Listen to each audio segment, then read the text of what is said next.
Okay, welcome everyone. My name is Jamie Mackay and I head the postgraduate learning and teaching programmes here at the Royal Conservatoire of Scotland. Before we start, I just want to let you know that closed captioning is available by clicking the CC button at the bottom of your Zoom screen. And so on to tonight. I first knew Eilidh Slattery as a student on our MEd in Learning and Teaching in the Arts programme. And not long after graduating from that programme, Eilidh applied for a part-time role within our postgraduate learning and teaching team here at RCS. She's now a highly valued full-time member of that team working on the PG Cert and MEd in Learning and Teaching in the Arts programmes, with arts educators from all educational and community settings. Before joining RCS, Eilidh trained as a dancer and dance teacher, gaining teaching qualifications in multiple disciplines with the ISTD and RAD, and taught in the UK and Ireland. Eilidh has experienced teaching dance and choreographing productions for all ages in dance schools, community context, nurseries, primary and secondary schools, and in FE and HE settings. Eilidh later qualified as a GTCS registered primary school teacher and continued to explore dance and creative movements with learners alongside the rest of the school curriculum, while also delivering CLPL dance events for staff and guest lecturing on several initial teacher education programmes. Eilidh held roles of class teacher, specialist teacher, principal teacher, and acting head teacher before moving into the position of lecturer in teaching education at the University of Dundee, working on both the undergraduate and postgraduate initial primary teacher education programmes, as well as the BA Childhood Practice, TQFE and MEd programmes. Now Eilidh is settled in her full-time role at RCS. She's continuing to explore her research interests. Dance and creative movement in primary education is a long-standing focus, with wider interests in arts-based pedagogy, arts-based research methods, inclusive practice, and diversification of learning and teaching theory. Eilidh was awarded funding from the RCS Athenaeum Award to support the Dance in the Primary School in Scotland project. Eilidh will share the story of this really important piece of research, discussing the research process, the findings, the recommendations, and the direction for future research and support. I'm very pleased to hand over now to my friend and colleague, Eilidh Slattery. Thank you, Jamie. Let me share my slides.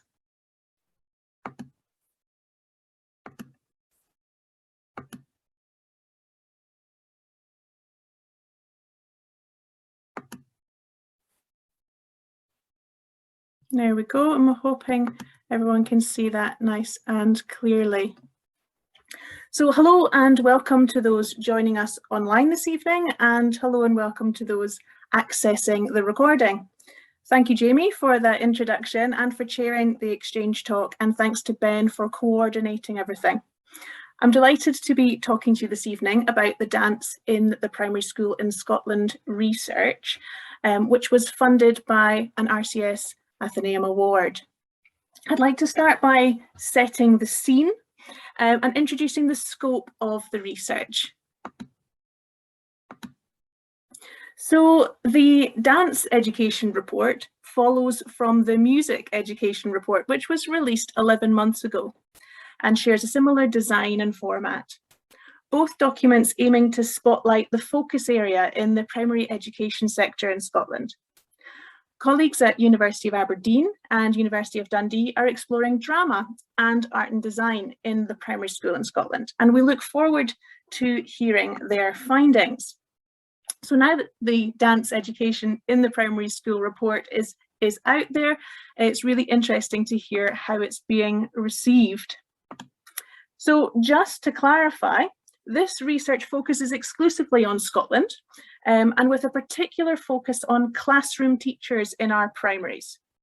I include this detail by way of acknowledging that there can be dance or theatre organisations, dance artists, visitors, specialists, active schools, PE teachers, all bringing dance into primary schools, but the particular focus of this research is the experiences of the classroom teachers.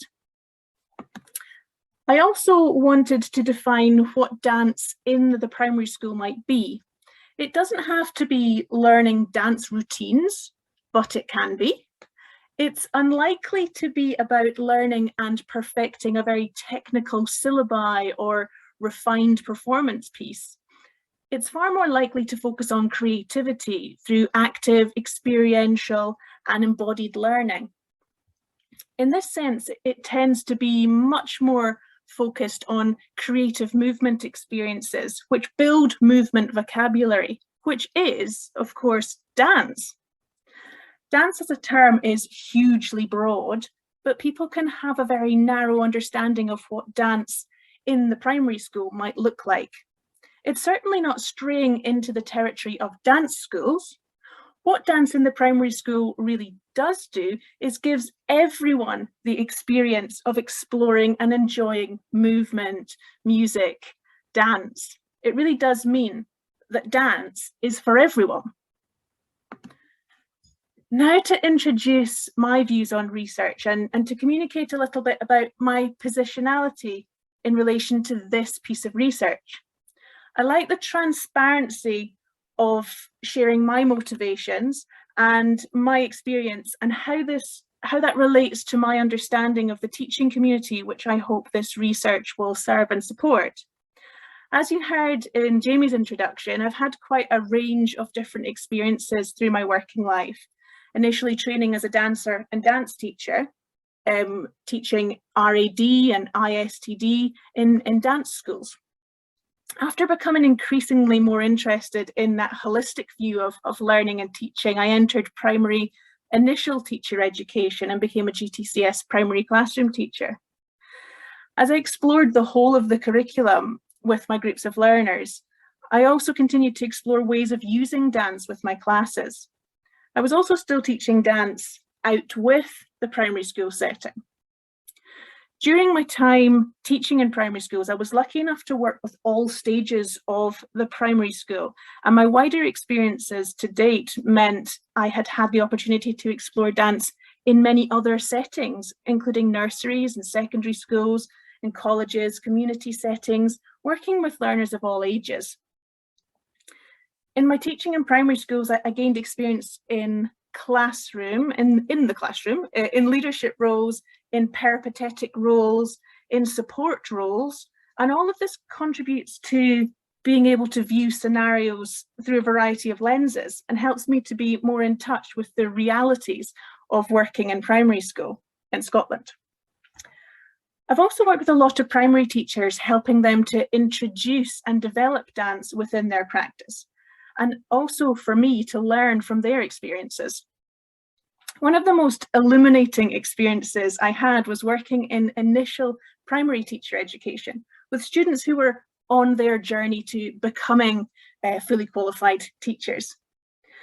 It was the transition from the majority of a class of student teachers being terrified and essentially clinging to the walls of the room we were doing our dance in, to 20 minutes into the session where everyone is smiling, laughing, relaxed, engaged. It's just brilliant. And to hear comments like, that totally wasn't what I expected, or I didn't think I'd enjoy that, or I can't wait to try this with kids in schools. It's just so magical. And so that's the experience that relates me to this particular piece of research.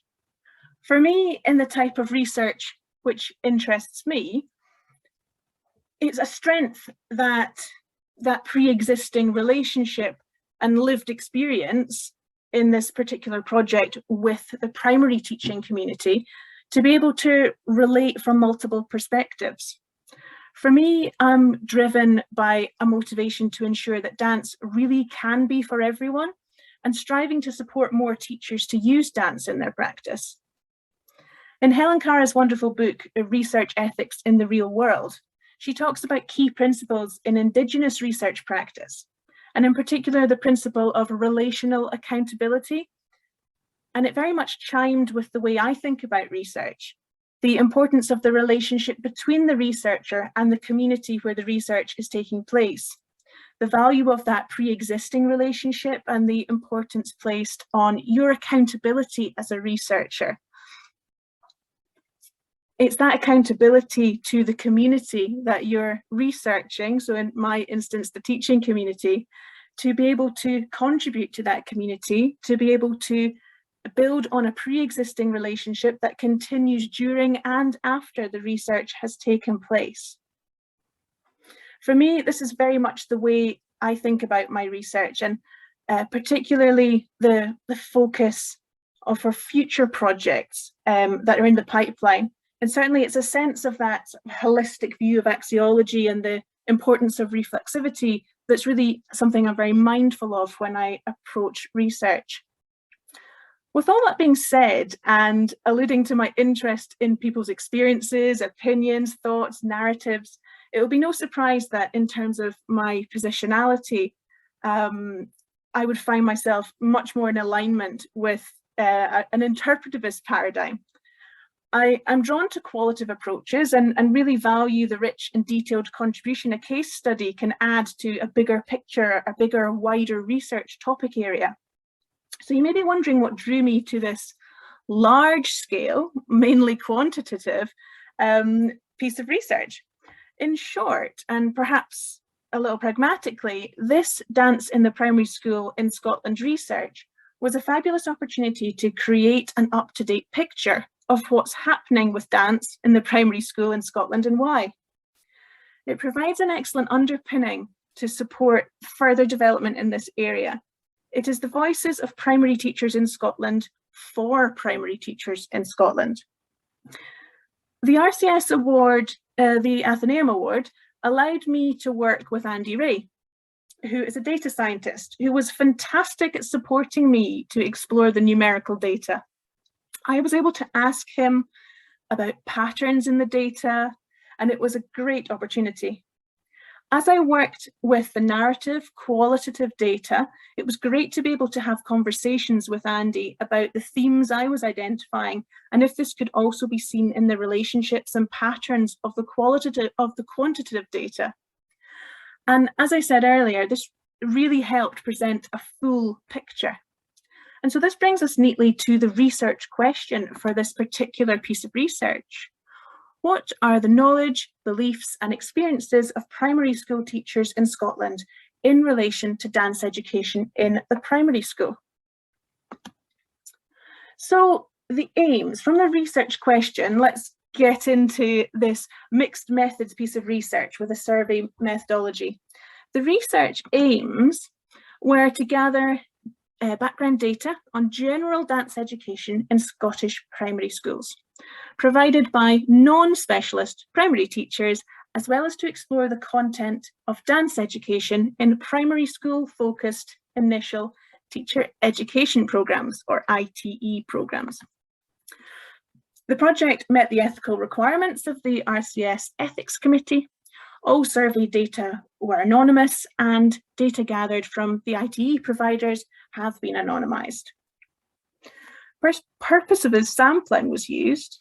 The online survey for teachers was open to all primary school teachers teaching in Scotland.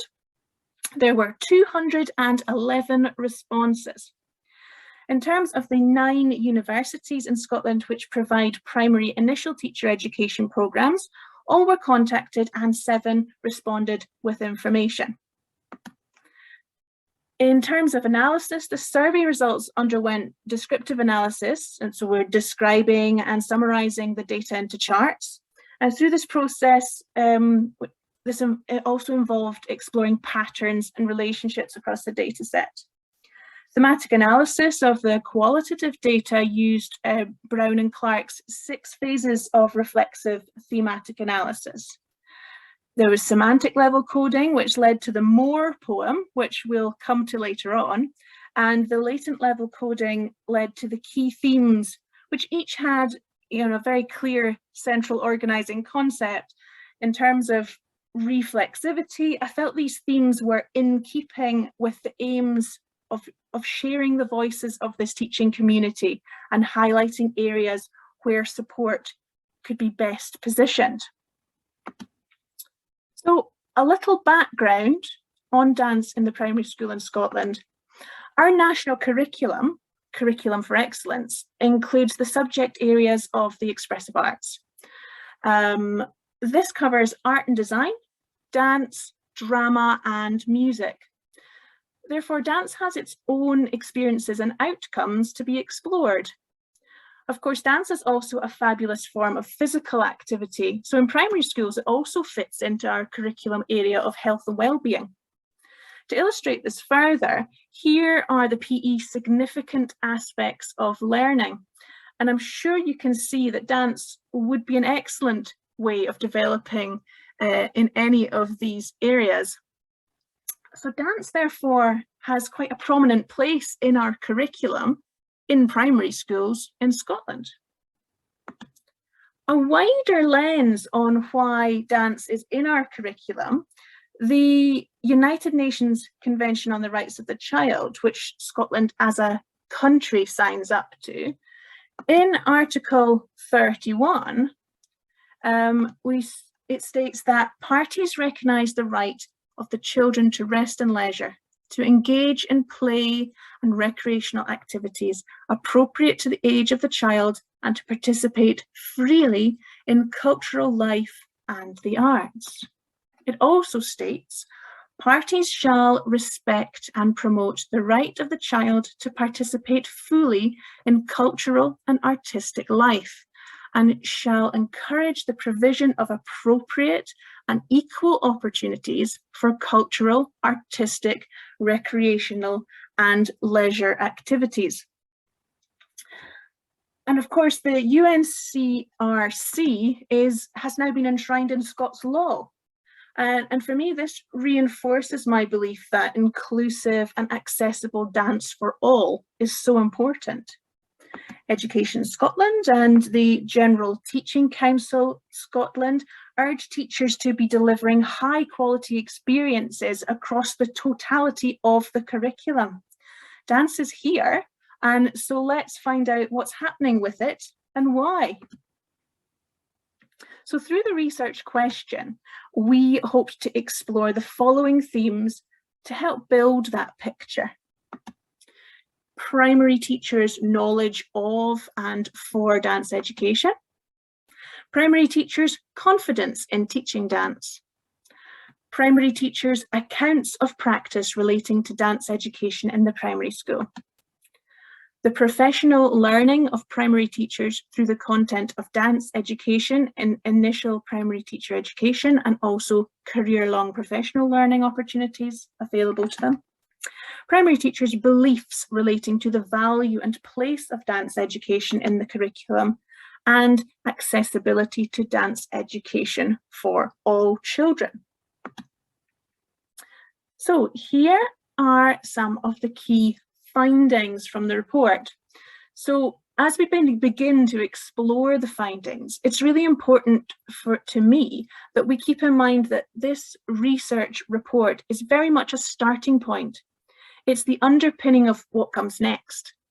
It is an up-to-date picture which will help inform next steps. It's important to add that there is some really great learning and teaching happening with dance in our primary schools in Scotland, and this really needs to be shared and celebrated.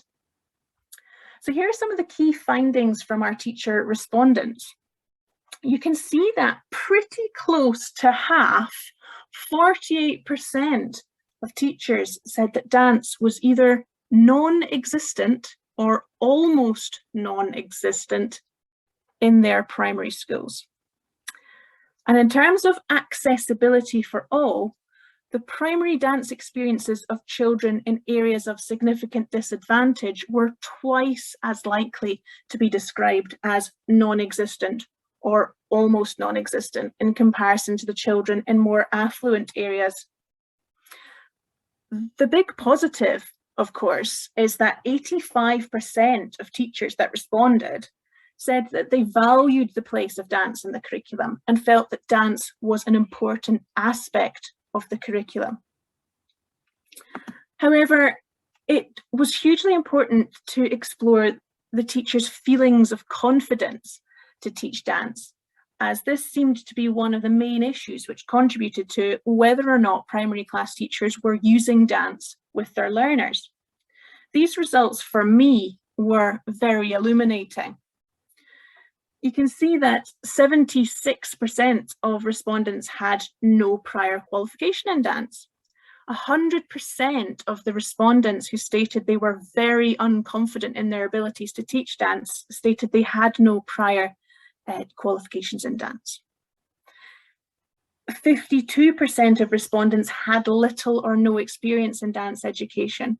100% of respondents who were unconfident to varying degrees had little or no experience in dance education. So already we're starting to see some disparity. More than half of all respondents had no experience with dance to draw upon. And already we see that those who were lucky enough to have prior experience with dance are the ones who are confident. The findings are quite clear here, and this does link directly to the experiences shared in the qualitative research, qualitative data. But this shouldn't really be the case. Ideally, everyone should have learning experiences with dance from their own primary school education to draw upon. But as we saw in the previous slide, 48% of teachers told us that dance was non-existent or almost non-existent in their schools. So let's move to the next stage in a teacher's journey, if you like, their experiences in initial teacher education. Keeping in mind that there's already disparity of experience with prior experience with dance, which is impacting primary teachers' confidence, our respondents told us that 84% of them did not feel prepared by their ITE experience to teach dance in schools. And every single person that did feel prepared had all stated that they had prior experience in dance. At this point in teachers' initial teacher education, this should be the stage where previous disparity of experience is addressed, so that teachers go into the profession feeling confident as newly qualified teachers, feeling confident enough to teach all aspects of the curriculum.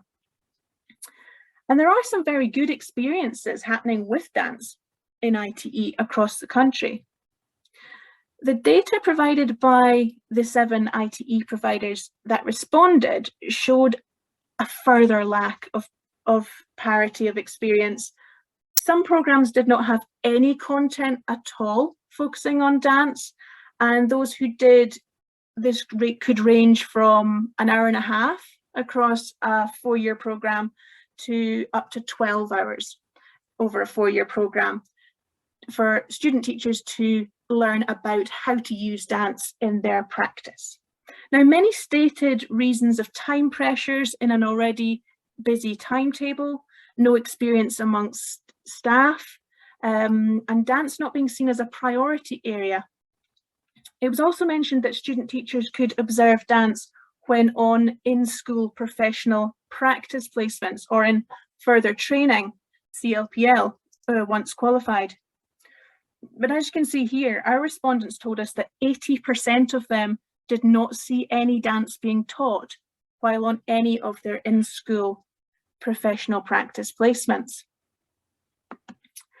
And when it came to CLPL, 76% of our respondents stated they weren't aware of any dance-focused CLPL available to them.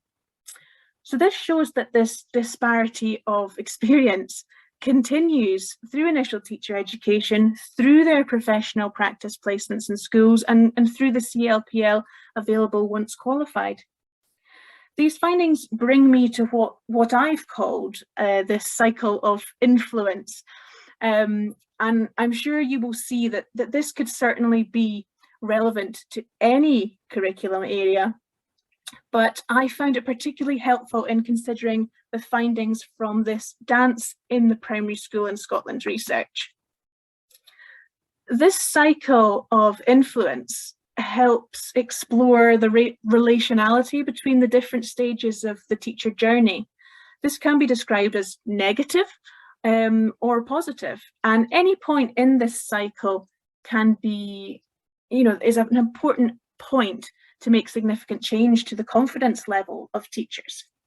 In this instance, in their confidence to teach dance in the primary school. So if I start up at the blue box and I imagine a sort of a negative experience, teachers perhaps in their own life in school, there is no dance education happening when they are a pupil in their primary school. This, as our research shown, leads to people not feeling very confident to teach dance if they become a teacher. So moving around that cycle to the green box, the teacher's ITE experiences and professional practice. If we don't have dance happening in the ITE or a limited amount of dance happening in that teacher education point, and we go into schools and we don't see any dance happening there either, our confidence is still quite low. And as we move into that yellow box, teachers' opportunities for CLPL or collaboration and collegiate support, that informal collegiate conversation is so valuable. If we're going into a setting where we're not confident to teach dance and no one else is doing it in our setting either, again, confidence levels low. And this cycle continues, meaning that you as the teacher are not going to be delivering dance experiences for your pupils, who may then go on to be the next generation of teachers. So we have this cycle which may be very negative. I have that modelling practice arrow in there in the middle, sort of looping back, and that's that really, really valuable stage where qualified teachers have so much influence on the student teachers in sharing and modelling practice. There's a huge amount of positivity can come in at that stage. Equally, this can have a negative impact if dance is not happening or if attitudes towards dance are negative. Of course, this can be a very positive cycle as well. Starting off at the blue box, someone could have had fantastic experiences with dance when they were in primary school. They move into teacher education. They have great experiences with teacher education and dance. They go into placements and they see dance happening in schools. They go off into their teaching profession and they access different CLPL and dance, and they're able to share their practice with the next generation of teachers, and they're also able to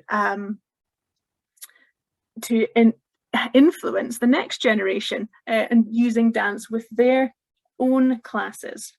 So this can be, as I say, it can be a quite negative picture. It can be a very positive picture. But what we can do is look at all the different points where we can be providing support. Where can we change a negative into a positive? And this all helps to illuminate where support can be beneficial. There are really multiple areas. And so this brings us on to the thematic analysis of the qualitative data that the teachers shared, because it helps unpick this picture even further. So this is the More poem, and it really came from the semantic level analysis of the data. It was very obvious that the word more was cropping up everywhere in the feedback that was left in the survey.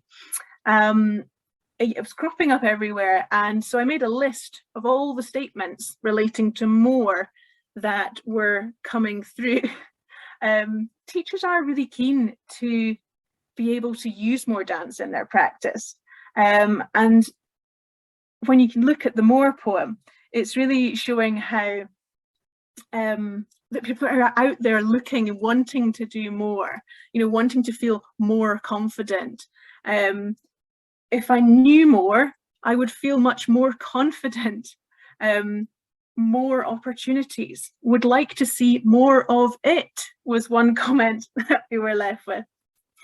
The latent level analysis, so really digging into the themes, was quite interesting, because when you go beyond the more, what came out was this real perceived mismatch in the relationship between experience and responsibility. So by that I mean that teachers who did not feel confident to use dance in their practice felt that therefore someone else should be doing it. I couldn't possibly do it. It needs to be someone else that's taking care of this area of the curriculum. And that's really interesting to explore and to unpick, because that's really not the case. You know, as the classroom teacher, you have such a valuable insight into that group of learners. You have all your teaching skills at your disposal. You have that really valuable relationship and understanding with those learners. You are indeed the best person to be working with your learners and using dance in your practice. So for me, this was a particularly interesting theme. There was a lot about seeking that deeper understanding of the place and the value. A lot of people acknowledging that they had skills to do some dance, or they didn't feel they had skills. And it was really that sense of wanting to know more, wanting to have more knowledge to support why they want to do dance, because sometimes that can be a key point, is that we have to justify why we want to use dance more in practice. And lastly, and actually just related to this particular extract, I'm the only person in my school who does dance. There was a real sense of loneliness coming through in the responses, because, as I said earlier, that informal collegiate chat, that dialogue that you have in the staff room or in the corridor, those conversations are so valuable to the teaching community. And if you're feeling alone, like you're the only person who's doing dance, you're the only person who's using this kind of approach in whatever the learning experiences might be, it is lonely because there is no one to talk to about it. And that was a really interesting theme that came through, this need for a sort of community, place where people could talk and share ideas.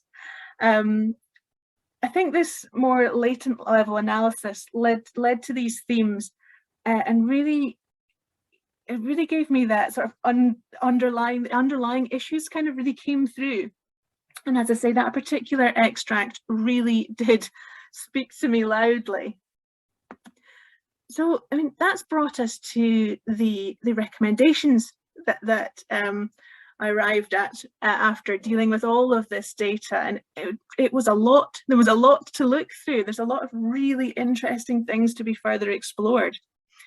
One thing is that it would be fantastic if we could raise awareness of the value and inclusive nature of learning in, about, and through dance in the primary school. And I think that's a huge thing that we should be doing. And I think hearing from teachers, sharing the practice that's happening with dance is so important, because teachers' voices are what we want to hear. The second recommendation links to this essentially. There should be a network of support that can be accessed by teachers, student teachers, ITE providers, this sort of supportive community of practice. We could provide evidence-informed information, ideas, advice, and it would be a hub for sharing ideas and experiences. It would be nice to allow people to talk to each other. Pilot studies in the Scottish context would be absolutely fabulous, ones that we could relate to our own practice. It would be nice if those were sharing the experiences of practice and adding student voices to the discussion. Because as teachers, we want to hear from other teachers in our settings, and you know, with the same challenges as us, and we want to hear from the children as well. I also think it's quite a nice opportunity to really explore that relationship between initial teacher education and those student placements, and actually that magical time of taking that sort of abstract learning about teaching into practice. And getting to grips with real learners in a real school. There's so much valuable learning that happens in that, and so many opinions formed, so many lessons learned. It's such a valuable time. So when our student teachers are learning about using dance in their practice, to be able to see it happening in practice is the next key step in that development journey. And that, I think that's really extremely valuable. So as much as there's a lot of research, a lot of data to inform the next steps, something in particular came through when we were looking at, if dance isn't happening regularly, what do you feel?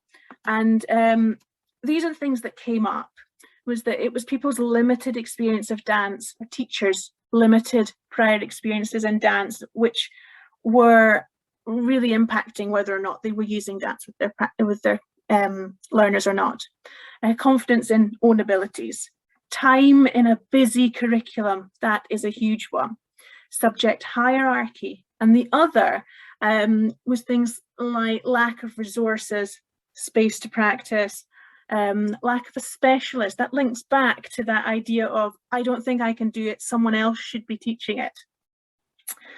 And there's so much valuable data from this research which helps in considering how best to support the primary teaching community. For example, the themes explored here highlight important aspects to consider in how we best support the teaching community. Interestingly, these are not unique to Scotland. In the international literature over the last 21 years, these are the themes which emerge time and time again.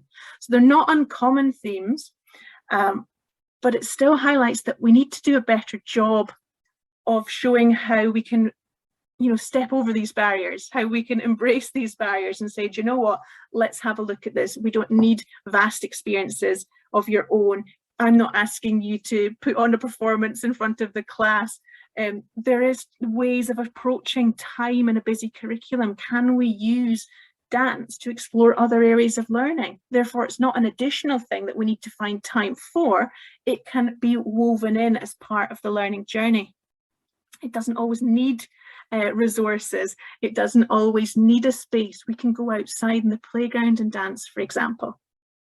So lots and lots of valuable things for me to continue to explore. And it's really, I keep coming back to this sort of cycle of influence and how important it is in terms of where we go next.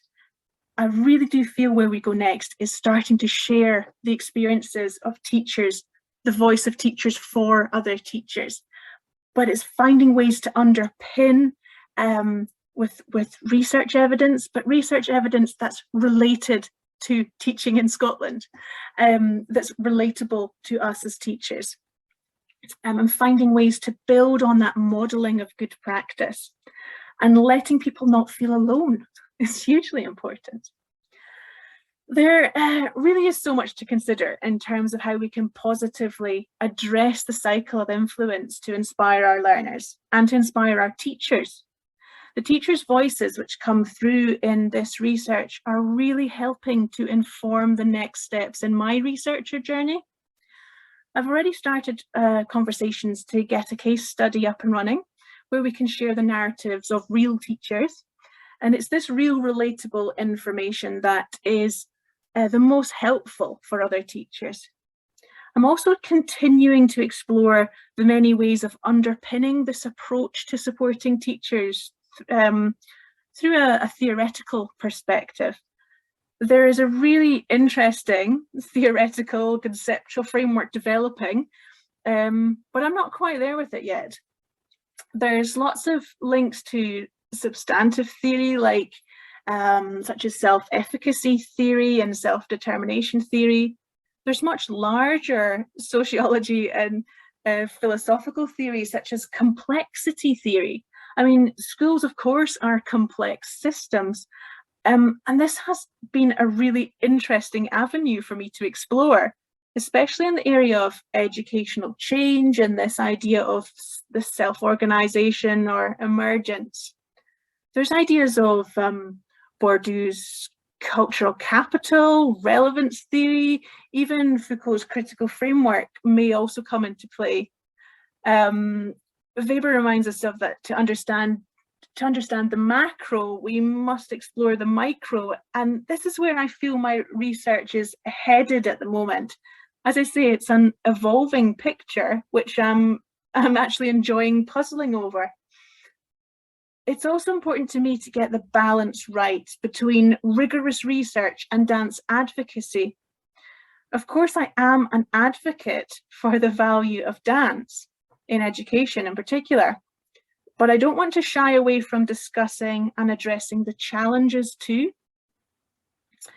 I'm keen to find ways to get the support right and to celebrate the wonderful practice that is happening out there. I feel very strongly that dance is for everyone, and it certainly should be for every child in primary school in Scotland. Thank you. Thank you, Eilidh. That's an excellent presentation of some really rich and important data. As we're in a webinar, Zoom webinar, I'm afraid you can't use the chat box. I can't ask you to come on to mic to ask questions or to comment. But if you use the Q&A function at the bottom of the screen, please, if you've got anything you want to share or anything you want to ask with Eilidh, I'll come to those and I'll read them out on your behalf. I'm just interested, I've got a quick question just to start this off, which is one that I've just thought of as you're talking about there, and the answer that you might want to think about. And then this cycle of influence, you talked about the positive outcomes and the potential negative outcomes of the cycle. What do you think will happen if we don't do anything about it? Is it going to continue? Is it going down? Is it going up? Is it going to stay at steady state? What's your prediction from the data that you looked at? I think we're just going to stay where we are, and I think the research literature shows these same issues. From 2001 was Rolf's study that I looked back to. The same issues are coming up. The same issues are still happening now. And that's not unique to dance in education. It's the same for a lot of things in education. But I think if we don't do anything, if we don't make a change, are we going to get to the point where someone is saying, should dance be in our curriculum at all? Why is it here? And I think it's that, you wouldn't find people saying, oh, I don't do maths, that's not really my thing. But it is totally acceptable to say, I don't do dance. No, I couldn't do that. Or for someone to be told, no, you can't do more dance. You did dance last year, or they did dance at the Christmas party. That we've done that. So I think that we really need to enact some change, because we're going to lose. I think we're going to end up losing dance. It's a wider issue in the arts, isn't it? In general, that we may lose if we're not doing it, we're not enjoying it, we're not showing the value. And I think that's what's really important. It's showing why it's there. It's not just a wee extra thing. It's showing the value of it. And I think that's part of the way forward. Thanks, Eilidh. We've got a few questions coming in now, so I'm going to go to those ones. First of all, Bethany Whiteside has said, thanks, Eilidh. Lots of questions from me. Smiley face. I undertook a case study on dancing in a primary school as part of my PhD, and some of my thoughts come from this. Question 1. I know from an earlier literature review on this subject that, e.g. looking at Gray et al. 2012, Thorburn 2010, that dominant themes focus on teacher confidence, lack of resources, inadequate teacher training, and low priority for dance as a subject, despite a supposed belief in its value. These sources are circa 10 years ago, so I'm wondering, brackets hoping, what, if anything, has changed for the better over the last 10 years? Has there been any positive change since then? I think there's always positives to draw upon. There's some fantastic things happening in schools, but I think from the findings, there's still this problem. It is still confidence, but it's not just rooted in confidence. There's the sharing of the values, and that's something that I didn't talk about, which I could do a whole other talk upon, but it's the place of dance. Is it there as dance just for dance, to celebrate dance, or is it there because it helps us develop in other areas of the curriculum? And it's something that I really toy with and look at from different angles, because sometimes to show the value and to allow all those barriers that were in the previous slides to be overcome, is it the right thing to do to actually say, I know you're really focusing on literacy right now, let me show you how dance can help with that? In that sense, it's that informing how it relates to other priority areas, which is maybe a way in. Some people would argue, but that's not why dance is there. Dance is there for dance. It's the experiences, the expression, the exploration of movement that's so important. But my concern is that going to help us get in and enact any change to have people doing more dance in schools? It's certainly something I hear a lot about. We can say, yes, I don't feel confident to do that, or I didn't have any training with that. I didn't see it happening when I went into schools. I'm not sure how to do it. We can say that, but if the value was there, you would be wanting to do it, and you would be told you should be doing it, you know. And I think that's why I keep going back to these sort of complex systems. There's lots of ways to approach this, and I think simply focusing on confidence, although it's the thing that's coming across, it's just a part of the puzzle. And I think that relating to the value of what it can do, and that's why getting the voices out there is really helpful. And being a teacher in a school in Scotland and being very busy with all the demands that you have, actually hearing from another teacher in a school in Scotland who's using dance is really helpful. And I don't think there's enough of that. I think we need to generate some of our own information so that it relates, so you can pin to the values, you can pin to the experiences, and it matters to you. And I hope that's what we can work towards. Thanks, Hayley. Next one is a kind of statement, really. Absolutely brilliant. Thank you. This is from Kirsty Ferns. Really keen to hear more and share the work going on in Glasgow schools. So that's a support there. Thank you, Kirsty. Kate Bradley is asking, how do we encourage a conversation of dance as open, inclusive and accessible while working with this cycle of influence? Naturally, any cycle of influence can lead to certain rhetorics becoming dominant. So I don't know if you want to take that one on. It's really interesting, isn't it? Because, you know, it's like as soon as something becomes a buzzword or a buzz phrase, it just kind of turns me off from it. You know, if it becomes a box that we're required to tick, it is something that really does need explored. And there are, I think we have it in all aspects of teaching. There's people who will say, you know, oh, I have a really creative approach to learning and teaching. You know, it's all sort of very organic, and they were learning from the children's interests, and we're, you know, solving problems together. But actually, we are also ticking all these boxes, and we're doing exactly as, you know. So a bit like what you're saying, it becomes what we say we're doing, but is it actually what we're doing?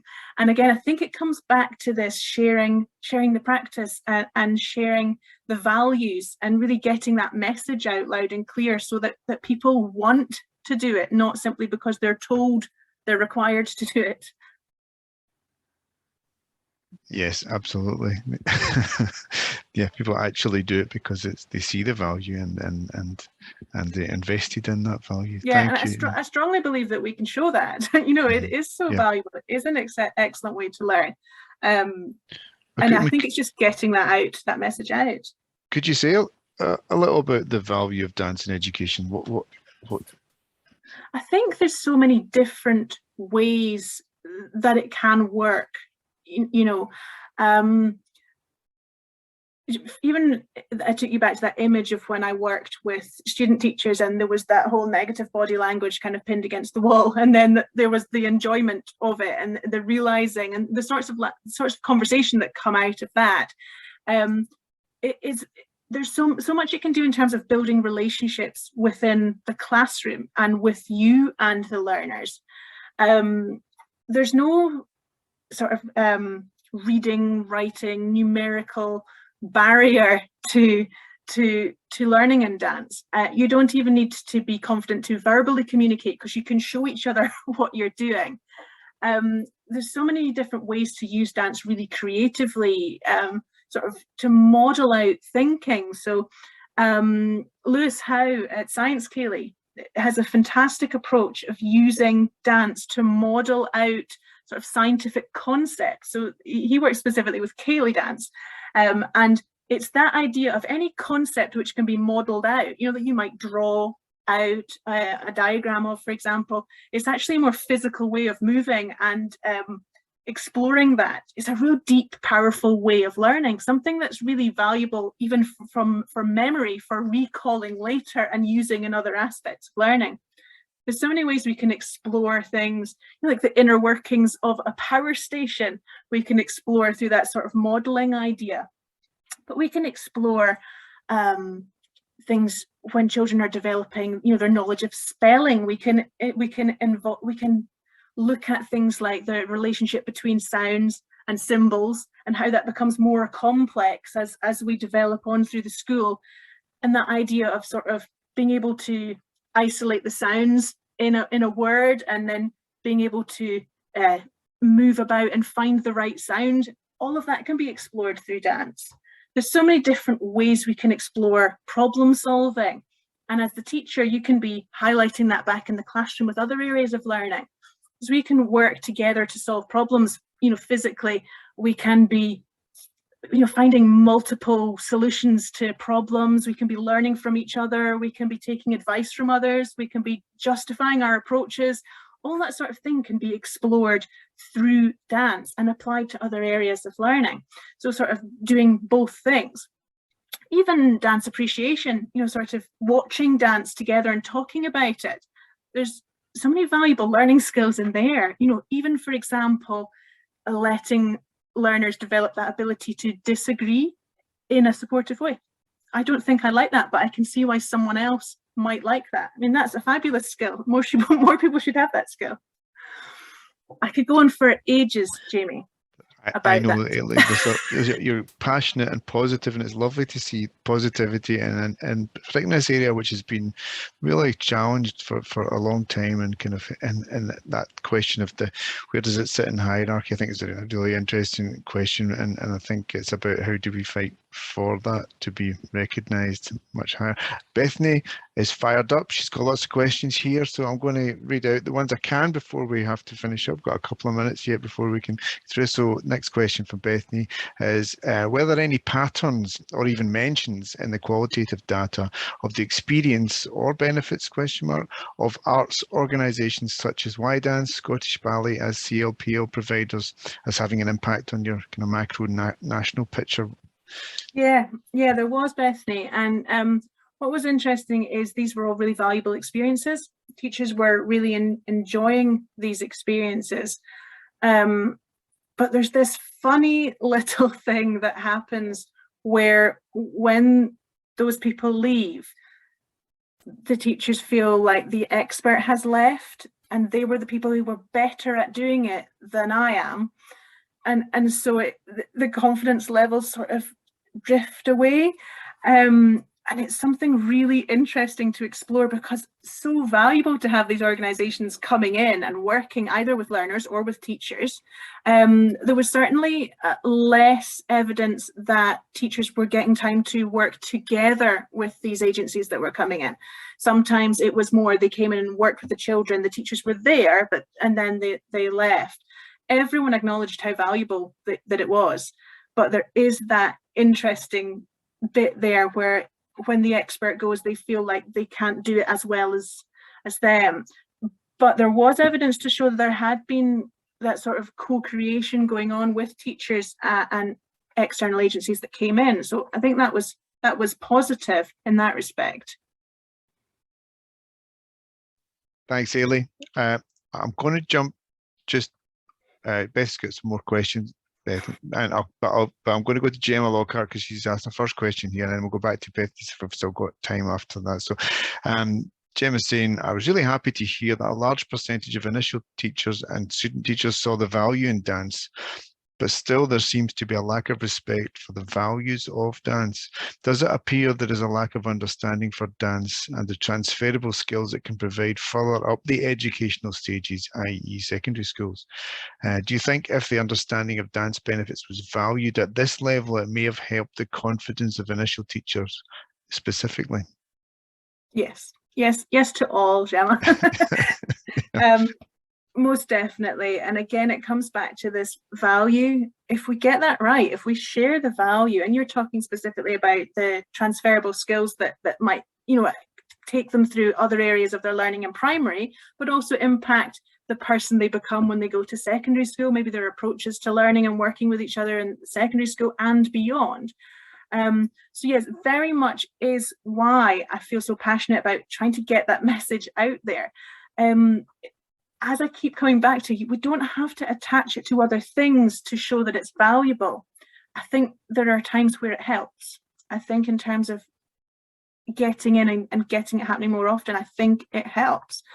But what you're pointing out is those transferable skills that come, specifically from dance. And I think that's really valuable to share. And I certainly want to get that message across as well. Great. Just and on the back of the last response about the experts, Bethany's responded saying it's an interesting response by experts coming in. The idea that dance is specialist was perpetuated. That is kind of interesting challenge, isn't it? It kind of relates a wee bit to that.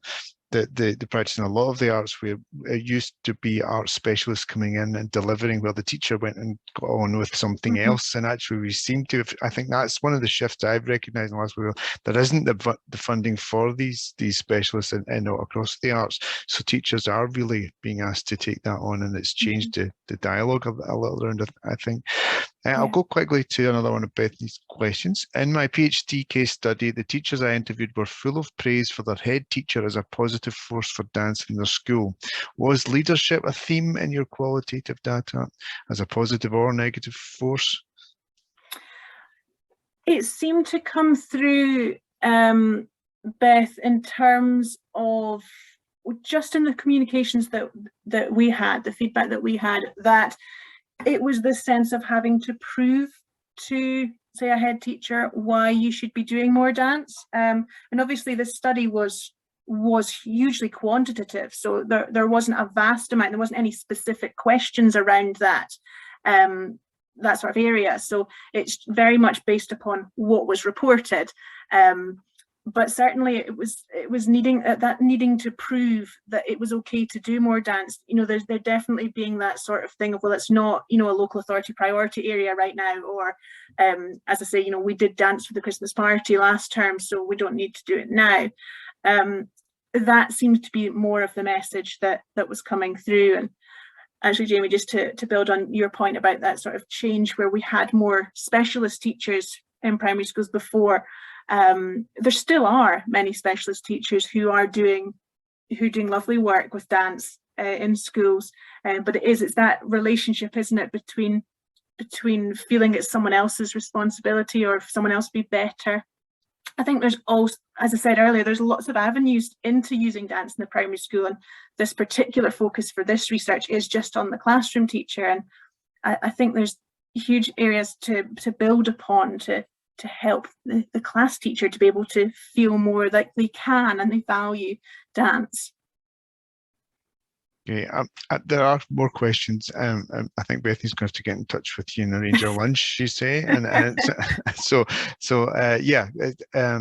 thank you so much, Eilidh. It's been a really interesting, fascinating discussion of this particularly important area that we really do need to do some work on. So I just want to close by thanking you for sharing this important work with us this evening. I have to also let you know that the next exchange talk will be on Monday, 21st of November 2022 between 6 and 7 p.m. This will be an online talk by Serjara Aliman entitled Emancipati, and an audiovisual investigation into the emancipatory potential of art for women in Peru, which sounds fascinating as well. So Again, Eilidh, thank you so much for sharing. Thanks for all your questions, and sorry if I didn't get through them all. It's good. We didn't have enough time because there's obviously more conversation needs to happen with this. Okay, so thank you all. Thanks, everyone. See you next time. Bye now.